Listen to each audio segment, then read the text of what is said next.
Hello, welcome back to the makeup side of the Strawberry Lovely channel. Today I wanted to do a get ready with me of my updated, like, everyday neutral glam look, I guess is what we can call it. So it's not going to be anything drastic. I'm still going to use pretty much 80% or 90% of the Holy Grail products that I usually use in some capacity in my daily routine. It's more so like I picked up one or two new techniques here and there that I have been really enjoying. So yeah, anyway, you guys know the drill. I feel like we should all, as women or as makeup enthusiasts, it's fine to have your holy grails and your routine and everything down pat, but you should always be open to trying out new techniques or new products sometimes, although we have to be careful with that because of the overconsumption culture these days. But yeah, always be open to trying out new techniques, new ways of applying even like the same product that you may have been using for the past 10 years. You might be surprised, like I was, how much of a difference it makes. The tiniest little tweak in application technique can change the entire way that the makeup sits on your face or how it lasts throughout the day, all of that good stuff. So without further ado, as you can see, I already put on my foundation and my eyebrows. So I've been using this same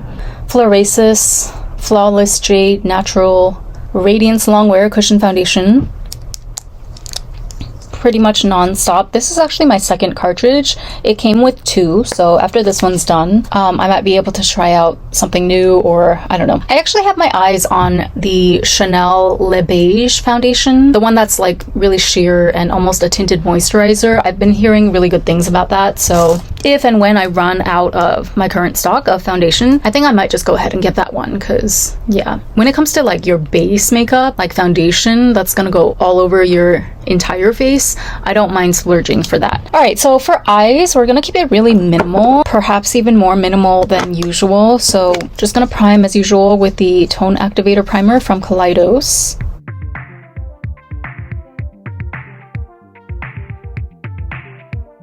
And then taking like a larger dense packing brush. You know what, I have to wash my brushes, but okay, I'll just go ahead and use this one even though it's not completely clean. There was only a tiny bit of residue left. So anyway, I'm gonna go in with one of my mainstays actually that I feel like is so slept on. This is definitely not, for some reason, this palette and this brand is not viral at all, but this is the Milfy Meow Paws eyeshadow palette in 03 Tsundere.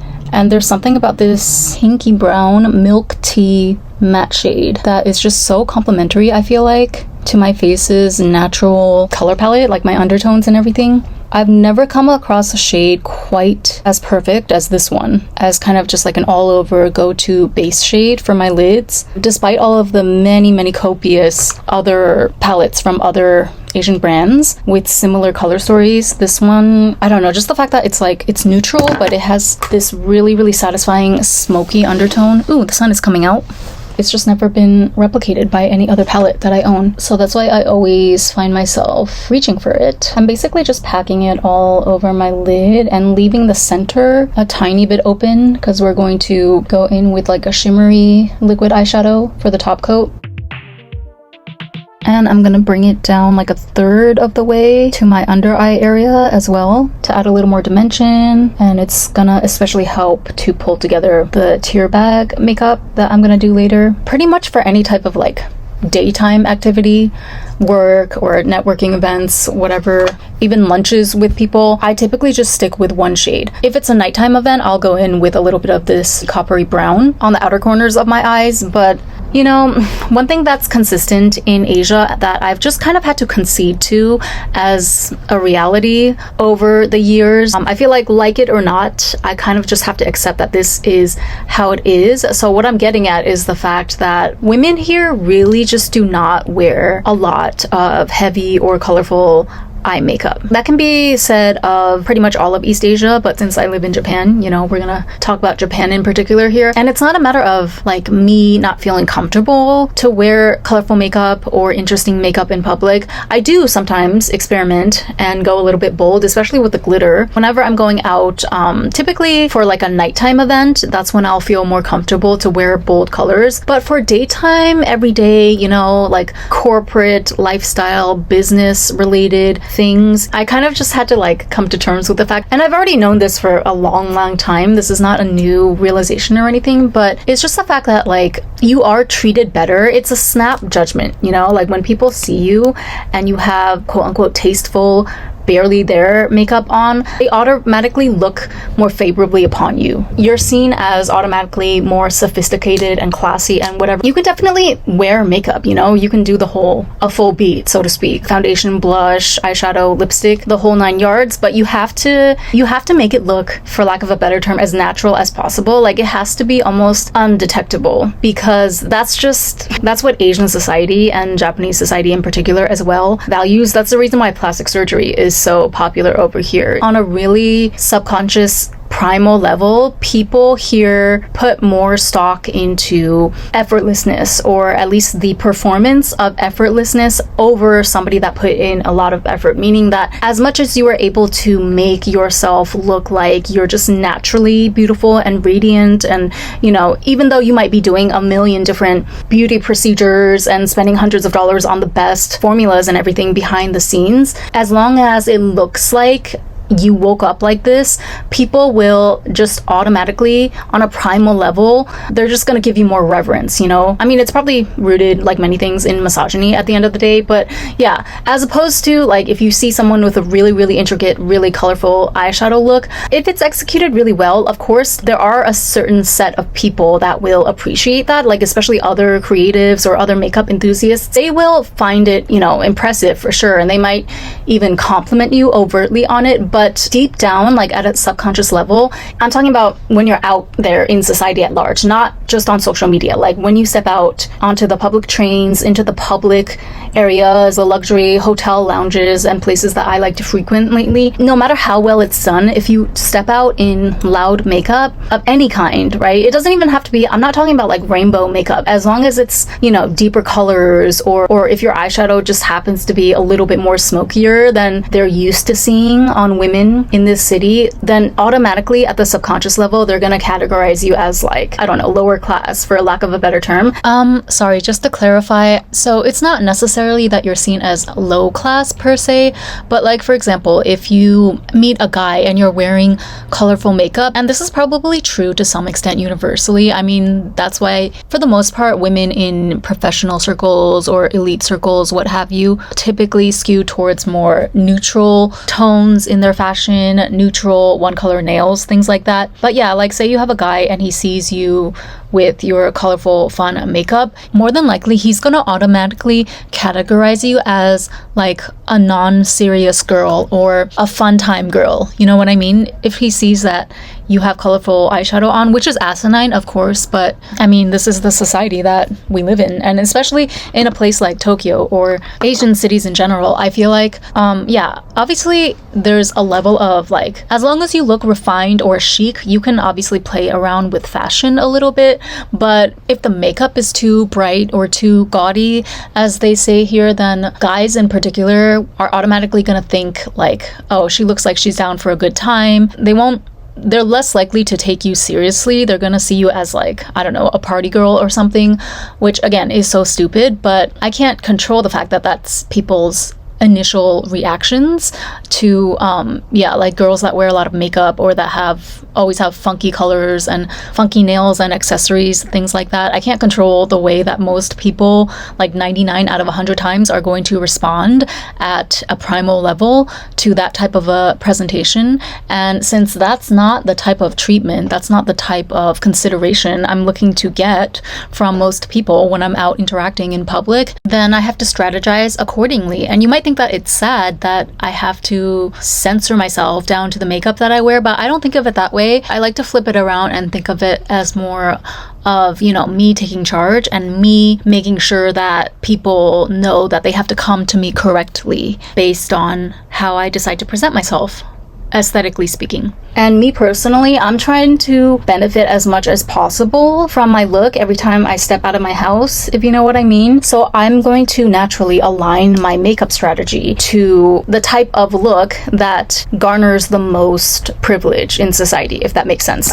So it's not a matter of like me being ashamed or afraid to wear heavier makeup or more interesting makeup in public. I definitely like to do that on my own time, you know, like on the weekends, for example. I've been having a lot of fun with my Ellis Atlantis Blend Bunny palette. By the way, Blend Bunny hands down has the best, like most easily blendable color eyeshadow formulas that I've ever tried. I was actually so impressed that I had to go ahead and pick up the new Blends palette as well, so that's on its way. It takes about 3 weeks shipping because I order it directly from the Blend Buddy website, so international shipping, it does take a little bit of time, but well worth the wait. And I can't wait because like I have a whole folder saved of all of these colorful, beautiful, like douyin, xiaohongshu style looks that I want to try in my free time. However, those are not the types of looks that I can count on to get me what I want when I step out into society. So what type of makeup look gets me the most privilege, the best treatment in Japanese society? This one right here.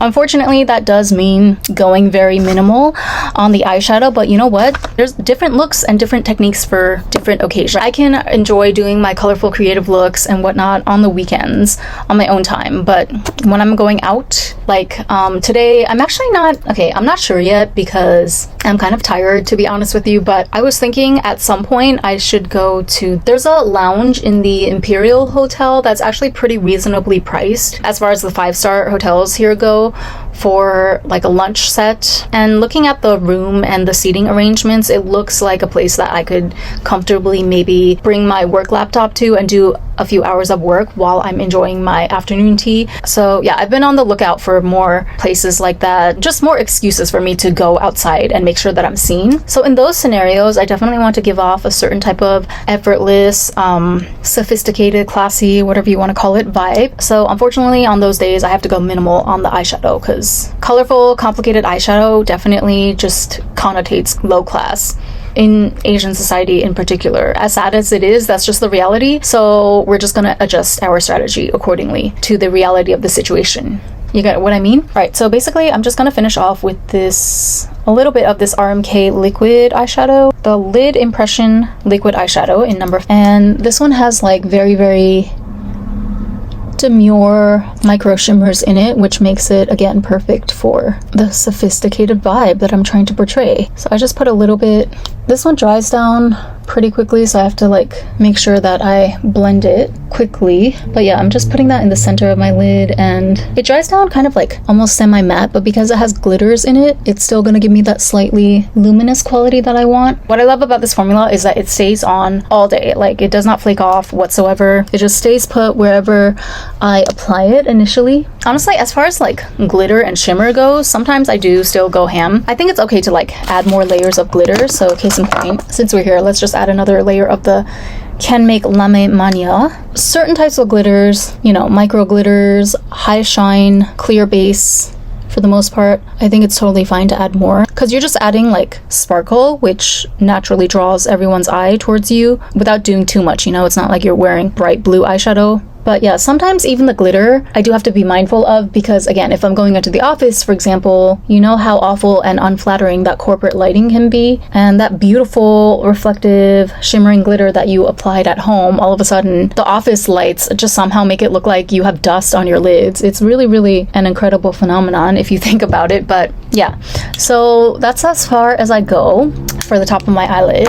And then the tear bag makeup is actually the area where we can really elevate the look while still keeping it like almost undetectable to people that don't know a lot about makeup. Okay, now I'm excited because I want to show you my new technique. It's like the slightest, tiniest thing. I don't know, I feel like it just takes everything to the next level. Usually what I do for the tear bag makeup is that I will take either powder or cream eyeliner, but usually like just for brevity's sake, I'll use the Can Make Creamy Touch Liner, and I will basically just like draw a line right underneath my lower lash line.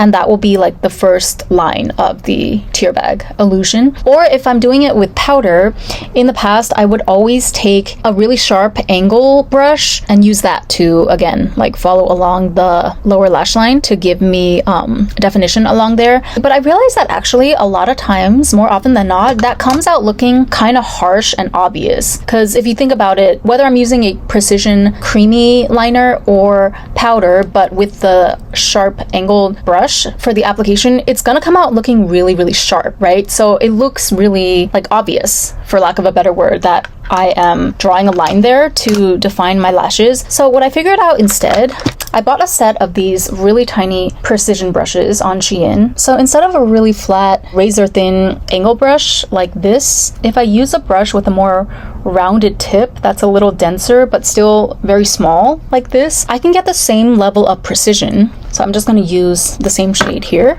from my Milfy palette. It's the same level of precision, right? Like I can still get right here, right underneath my lower lash line, but it looks so much more like soft and diffused. You see that? It's like mission accomplished. I was able to define my lower lash line, but it doesn't look harsh. It's not like I literally took a pencil and drew a line like I used to do in the past. And I can even mix in from my Plumpuku Coordinate Eyes palette. I'll just take like a dot of this darker shade to make it even more defined. Like, look at how soft and diffused that is. So actually, this is the entire masterclass of today. Boom. Beautiful, soft. And then I just take my DeZone Tear Bag Liner pen, dual tone under eye pen. This step doesn't have to be perfect because we're going to go back in and blend everything. I treat this more as a concealer. The white part, I always go back and put powder over it. I'll set it with powder anyway, so this step just acts more as like a guideline to help me draw where I want the tear bag and the shadow to be. And see, even with this, like, okay, so I covered up some of that shadow that was originally near my lower lash line with the white of this pencil. But it's okay because I can just go back and add a little more color.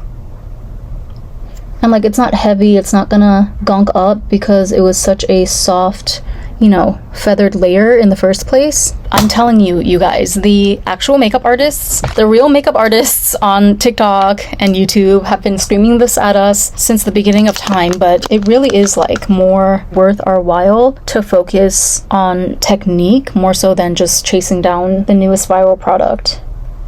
Like, I think this whole fast-paced consumer TikTok shop culture for the past several years, especially in the beauty space, has kind of conditioned us to think that we need a certain product or we need a certain formula to answer all of our hopes and dreams and prayers and fix whatever specific problem that we're dealing with, when in reality, more of the control lies in our hands than we think, you know? Like, more of it is down to just how you apply the products that you already own rather than searching for that perfect formula or perfect shade or whatever. Even if you get the perfect formula, if you don't have the application chops to match it, how far can you really go? You know what I mean?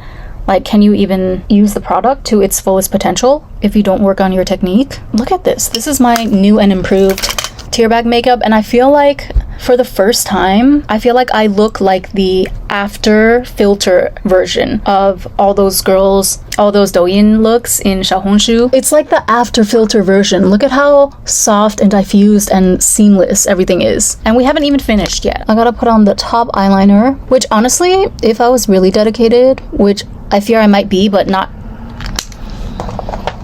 Okay, you know what? Sorry, I cannot talk at the same time as I do my eyeliner, so bear with me here. So I like to just kind of start halfway and make it into like a semi-thick wing at the ends.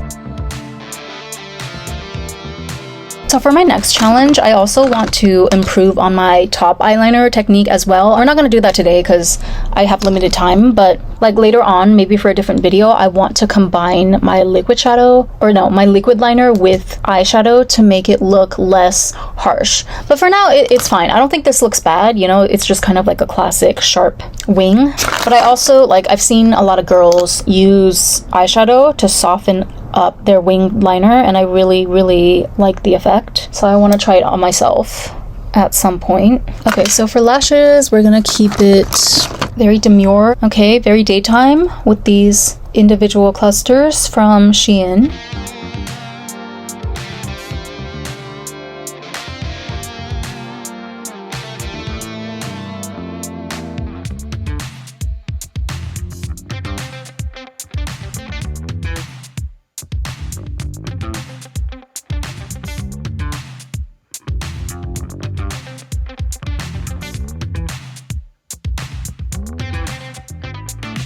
And with that, dare I say, we have finally completed the eye look.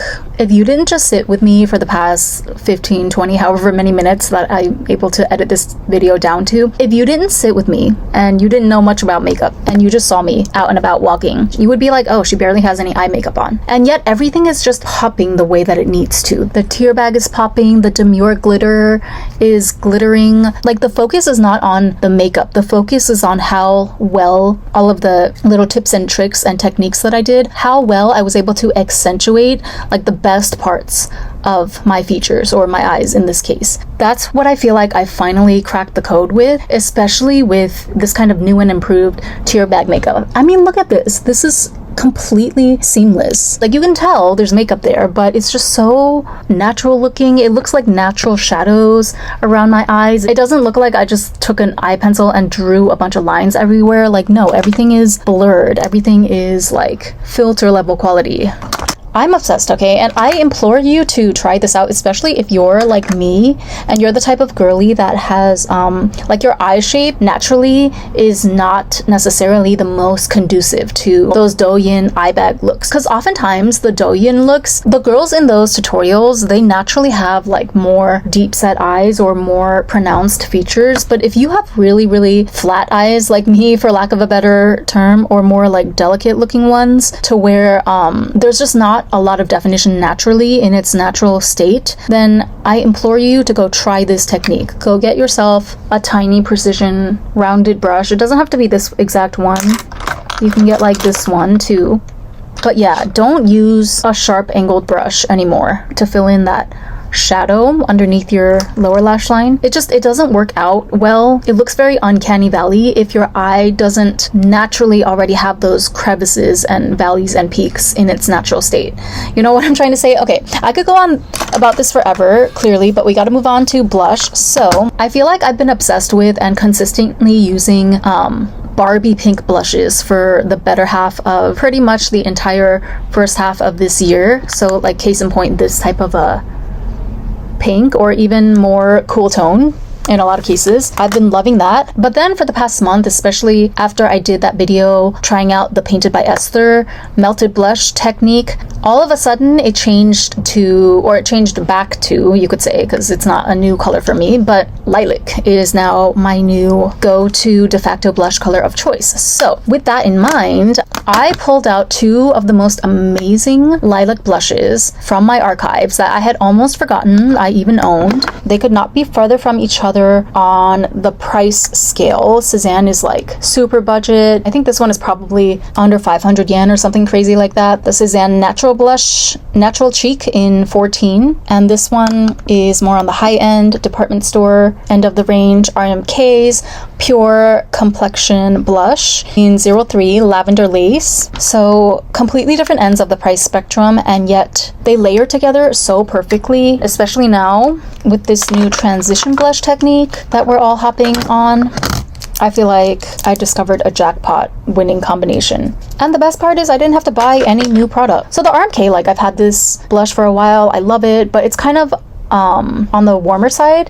So I like to lay down the Cezanne first because it's a lot lighter. So I like to use that as my transition blush. But I want you to look at how smoothly this blends out. Like, I'm actually floored at how smoothly and seamlessly this blends out as a powder on top of my foundation. Because one thing that I noticed is that it's actually quite hard to find a powder blush that blends out super seamlessly and smoothly. I don't know, maybe it's just me. And again, I'm sure a lot of it just has to do with application technique in general. Most of the time with powder blushes, regardless of the price range, whether we're talking about Can Make or you know, Dior. This is one of my favorite blush duos. but I find that a lot of times it applies kind of patchy looking, especially for the first layer. However, look at this Cezanne blush. Look at how even of a flush of color that is. And like something about it, even though it looks really bright lilac in the pan, I feel like it looks really, really naturally rosy against my skin tone. I could honestly just leave it like this if I wanted to keep things really natural, but for the sake of this video, we're gonna add a little bit of this darker lilac. I love the RMK formula as well, of course. This one is also super finely milled and blends really well, but because it's slightly darker, I feel like it's definitely much better used as kind of like a topper against the lighter Cezanne base. This looks great on camera because I'm adding more of that delicious opacity. But if I wanted to keep it natural, I could definitely just go with a single layer of the Cezanne blush. I'm so happy I already owned this, you guys, but simultaneously annoyed that I forgot about it for this long. I'm annoyed for myself and for you guys as well, because I feel like I unintentionally gatekept one of the most affordable, user-friendly, like beginner-friendly Japanese drugstore blushes out there. I wasn't gatekeeping on purpose, I promise. It's just that, you know, I kind of was preoccupied with the pink blushes for a while there, and then Painted by Esther reminded us all who we were. So anyway, okay, for the lips, I want to keep with kind of like the lilac. Oh god, I'm sorry. I can't stop staring at myself in the mirror with this blush combo. Remember how the perfect lip combo used to be like the makeup technique or the video that we wanted to see from our favorite beauty influencers? It was all about like, what is your lip combo? I have a feeling like coming off the heels of this Painted by Esther, Patrick Ta situation, moving forward, I think people are gonna start asking, what's your blush combo? To complement the lilac rosiness of my cheeks, I'm gonna go with another gem from the archives for my lips. This is the Revlon Jelly Tint lip color. Not sure if this color was limited edition or not. This is 008 Cranberry Splash. I've mentioned this product many times before. Wow, that is dark. Okay. But actually, I'm gonna blot it off later, so we're gonna use it as like a stain, and then I'm going to put a clear-ish lip gloss over it. But yeah, this is another product that is not part of the viral trends at all. I never see people talking about this. In fact, if I search Revlon Jelly lip tint into YouTube or TikTok right now, it'll probably be just my old videos popping up where I was raving about this formula since day one, because this is actually, to this day, this is my favorite of the jelly, shiny, watery type lip glosses that were popularized originally by K-Beauty. But like, ironically, I'm not really a fan of most of the jelly, watery type tinted glosses from Korean brands, because the formula is usually like on the thinner side and it just kind of falls flat on me. So this formula from Revlon, which is not a Korean brand, but so far is the only one that I've found that actually kind of gets just the right viscosity level. It has just enough thickness for my liking to kind of like fill in all the fine lines and everything on my lips. I feel like with a lot of the Korean brands, again, they just feel like tinted water against my lips and they look too flat to me. They look very cheap. But yeah, the Revlon Jelly Tint is a longtime fave of mine. I have other colors. I'm not sure where they went, but this one, because the color is bolder, it doesn't even fully illustrate like how plumping and flattering the formula is on your lips. If you were to get this in more of a neutrally coral or pink shade, I really, really like the effect that it has on the lips. It just gives you that really plump, juicy look without looking cheap and flat. But all of that being said, I am gonna blot the glossy part off now.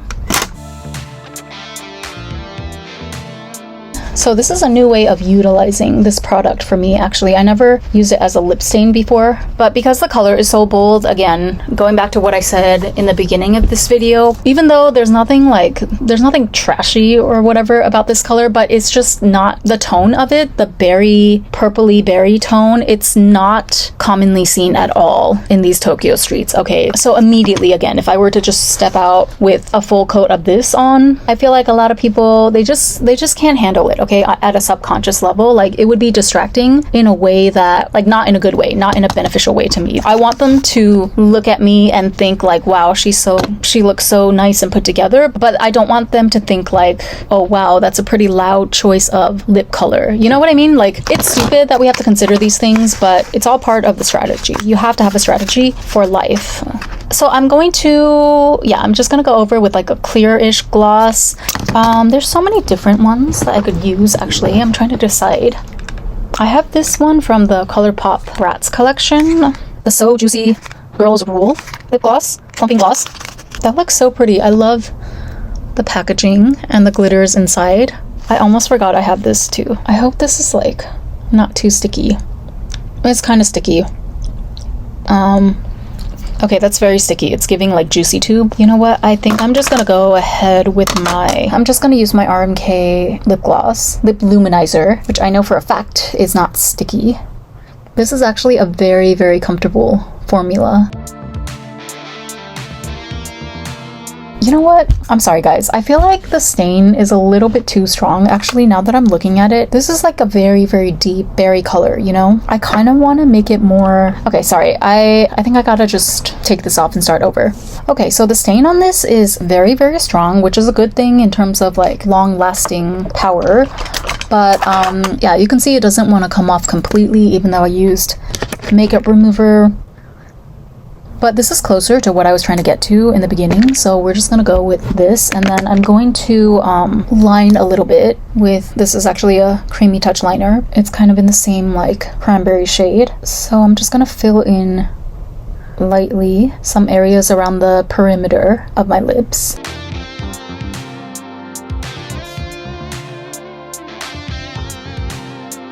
And then we're gonna go back in with the RMK lip luminizer.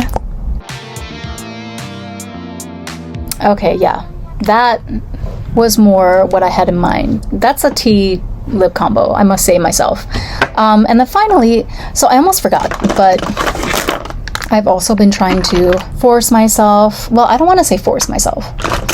You gotta be careful with the language that you use. I've been trying to encourage myself to step out of my comfort zone a little bit and do a little bit of nose contour. I'm telling you, these little tweaks and fine tunings, they really do make all the difference in the world. So I'm just gonna take this shade right here in the middle. And actually this Cezanne formula is so blurring and finely milled that, again, it's just very user friendly, very beginner friendly. Like, you don't have to be a pro makeup artist to use this, and you don't have to worry about looking like a clown. Okay, I feel like this area is unfortunately kind of accentuated, but that's not because of the contour powder. It's because I was wearing glasses for several hours before coming on to film this. But yeah, just take the shade like all the way up to your eyebrow. Depending on your features or how prominent your brow bone is, like mine, if I turn to the side, you can see I have a non-existent brow bone essentially. But on the flip side, that means that I'm free to be a little more dramatic when I do my nose contour, and the finished product is not even gonna look all that exaggerated because my face is flat to begin with. You know what I mean? Okay, so what I do is, sorry, I probably should have explained it while I was going along, but I will literally, I'll take it from like directly the inner end of my eyebrow, and I will bring it down instead of two parallel lines like the standard nose shading technique tells you to do. I will literally bring it to a V around here, like 2/3 of the way down my nose. I connect it to a point, literally. And then for like the tip of the nose, I kind of draw a circle. Probably I should use a different brush. Hold on.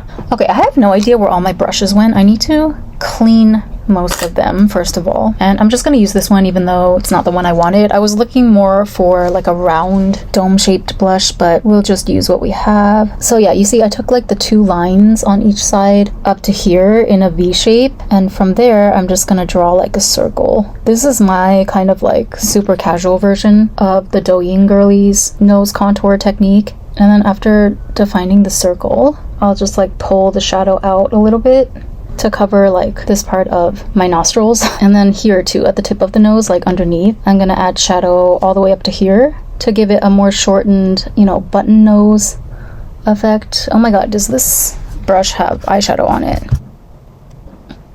So yeah, I did it a little heavy-handed so that it would show up on camera, but basically if you really want your face to be beat without being obvious about it, without having a bunch of colors, then your best bet is to kind of play with more of these advanced techniques like contouring, shading, transition blushes, you know. And you can see again the Cezanne shading palette. This is in number 2. This is the cool toned one. It's again already so soft and finely milled that it blends out really, really well, and even if you go in with a heavier hand, it doesn't look too harsh.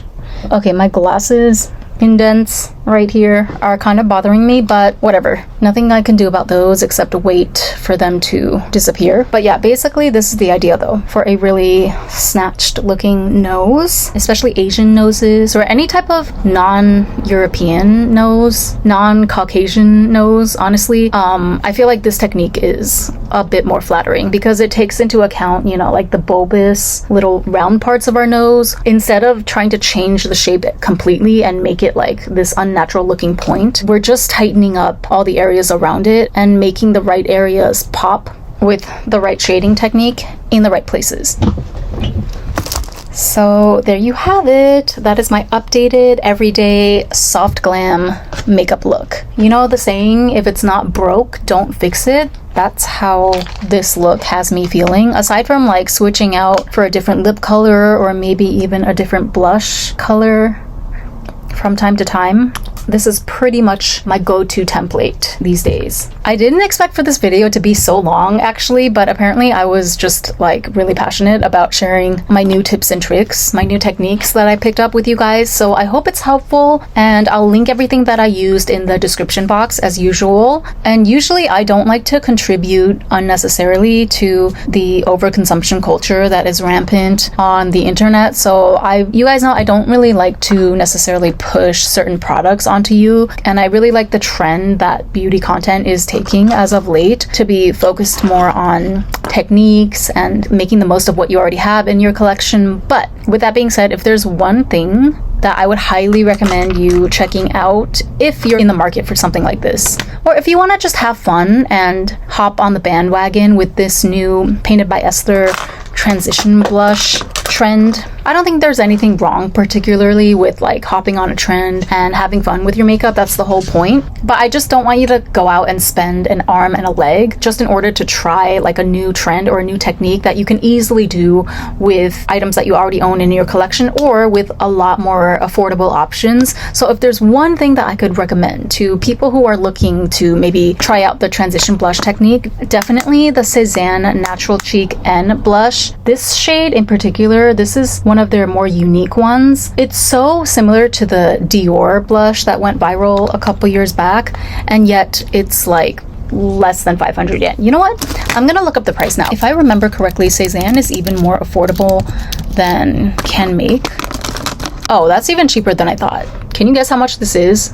396 yen, inclusive of tax. Okay, I've never tried the Dior blush, so I can't say for sure, but I feel like this straight up could be considered a dupe for that one. And even if it's not the exact same shade, the formula is so smooth and so blendable, easy to work with. And the most important part for me that I noticed is that it doesn't apply patchy on top of already laid down foundation, which you would think that would be a given requirement for any powder blush out there. But I don't know, like I said, in my experience, a lot of powder blushes do tend to be patchy, especially upon initial application. Like you typically have to put on several layers or layer it with different products. This one, I can say confidently, it stands on its own. So if you're looking for unique blush colors, but you don't have like upwards of $100 to spend on some BS transition blush kit, I highly recommend checking out Cezanne. This is something that like not even Can Make offers this type of a bright lilac shade. And I really hope that they still have this. Again, I'll link it down below in my description box to the Yes Style link if I can find it, but I really hope that this shade was not a limited edition. Oh crap, maybe it was. See, because there's like that little star icon next to the 14. I feel like that means it's limited edition. Anyway, if you're in the market for an affordable, bright lilac blush that is actually like a pretty formidable dupe for that viral Dior blush, try to find this. And I really have to go now because I have a meeting in a couple of minutes. Thank you so much for watching as usual, and I'll see you in the next one. Bye!